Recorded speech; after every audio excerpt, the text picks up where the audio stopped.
চলমান কোটা সংস্কার আন্দোলনে জাহাঙ্গীরনগর বিশ্ববিদ্যালয়ে আন্দোলনরত শিক্ষার্থীদের সাথে পুলিশের ধাওয়া পাল্টা ধাওয়ার ঘটনা ঘটেছে। এই সময় টিয়ার গ্যাস নিক্ষেপ করে আন্দোলনকারীদের ছত্রভঙ্গ করে দেয় পুলিশ। নিজস্ব প্রতিনিধি কাজী দেলোয়ার হোসেনের প্রতিবেদনে দেখুন বিস্তারিত।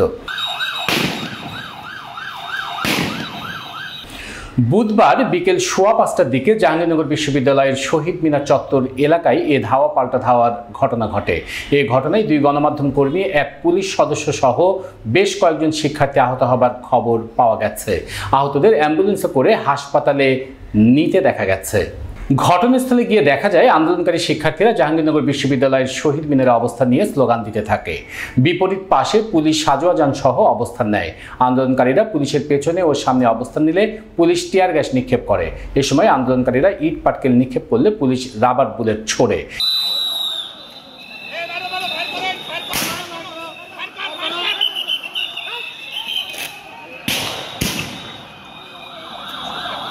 এ সময় আন্দোলনকারীরা ছত্রভঙ্গ হয়ে ক্যাম্পাসের বিভিন্ন স্থানে অবস্থান নেয়।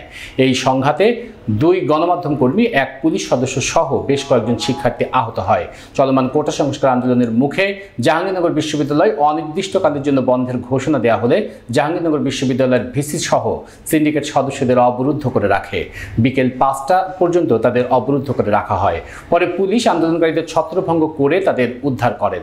এর আগে দুপুর 12টায় বিশ্ববিদ্যালয়ের রেজিস্ট্রার আবু হাসান বিশ্ববিদ্যালয় পরবর্তী নির্দেশ না দেওয়া পর্যন্ত বন্ধের ঘোষণা দেন। ঘোষণা শোনার সাথে সাথে বিক্ষুব্ধ শিক্ষার্থীরা রেজিস্ট্রার ভবন ভাঙচুর শুরু করেন এবং ভিসি সহ সিন্ডিকেট সদস্যদের অবরুদ্ধ করে রাখে। বিশ্ববিদ্যালয়ের রেজিস্ট্রার ভবনে সকাল 10টায় সিন্ডিকেট সভা অনুষ্ঠিত হয়। পরে বিভিন্ন হল থেকে শিক্ষার্থীরা রেজিস্ট্রার ভবনের সামনে জড়ো হতে থাকেন। বিকেল 5:15টার দিকে আন্দোলনকারীদের ছত্রভঙ্গ করে দেয় পুলিশ।